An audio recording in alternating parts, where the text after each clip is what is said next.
അയ്യപ്പ സംഗമത്തിൽ നിലപാട് വ്യക്തമാക്കി NSS. ആചാരത്തിന് കോട്ടമില്ലെങ്കിൽ നല്ലതെന്ന് ജനറൽ സെക്രട്ടറി സുകുമാരൻ നായർ അറിയിച്ചു. സമിതി നേതൃത്വം രാഷ്ട്രീയ മുക്തമാക്കണമെന്നും അയ്യപ്പ ഭക്തരെയും ഉൾപ്പെടുത്തണമെന്നും NSS ആവശ്യപ്പെട്ടു. സേഫുണ്ട് വിവരങ്ങൾ നൽകാനായി. സേഫ്, NSSന്റെ ഒരു നിലപാട് എന്താണ് ഈ ആഗോള അയ്യപ്പ സംഗമവുമായി ബന്ധപ്പെട്ടത്? NSSന്റെ വൈസ് പ്രസിഡന്റ് അടക്കമുള്ളവർ ഇതിന്റെ സമിതി യോഗങ്ങളിൽ പങ്കെടുത്തതാണ്. NSSന്റെ ഒരു പിന്തുണ ഇക്കാര്യത്തിൽ ഉണ്ടായിരുന്നു. ഇതിന് ഇപ്പോൾ രംഗത്ത് വന്ന പശ്ചാത്തലത്തിലാണ് അതിനൊരു വിശദീകരണ കുറിപ്പുമായി NSSന്റെ ജനറൽ സെക്രട്ടറി സുകുമാരൻ നായർ രംഗത്ത് വന്നിരിക്കുന്നത്. അത് ഉദ്ദേശിക്കുന്ന ഫലം ഉണ്ടാക്കുന്നു എന്നുണ്ടെങ്കിൽ, അതിന്റെ ശബരിമലയുടെ വികസനവുമായി ബന്ധപ്പെട്ട് ഉദ്ദേശിക്കുന്ന ഫലം ഉണ്ടാക്കുന്നു എന്നുണ്ടെങ്കിൽ അത് നല്ലതാണ്.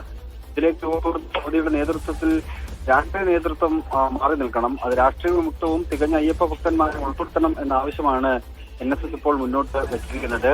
എങ്കിൽ മാത്രമേ സംഘം കൊണ്ട് ഉദ്ദേശിക്കുന്ന ലക്ഷ്യം നേടാൻ കഴിയുകയുള്ളൂ. ഇക്കാര്യത്തിൽ NSSന്റെ നിലപാടിനെ വിമർശിച്ചുകൊണ്ടും അല്ലാതെയുമുള്ള ചില അഭിപ്രായങ്ങൾ ഉയർന്നു വന്ന പശ്ചാത്തലത്തിലാണ് NSS ഈ വിശദീകരണം പുറത്തിറക്കുന്നത് എന്നുകൂടി അതിന്റെ സമിതി യോഗങ്ങളിൽ അത് രാഷ്ട്രീയ മുക്തമാകണം എന്നതിനൊപ്പം തന്നെ അയ്യപ്പ ഭക്തന്മാരെ അതിനകത്ത് ഉൾപ്പെടുത്തണം എന്ന ആവശ്യമാണ് മുന്നോട്ട് വെച്ചിരിക്കുന്നത്.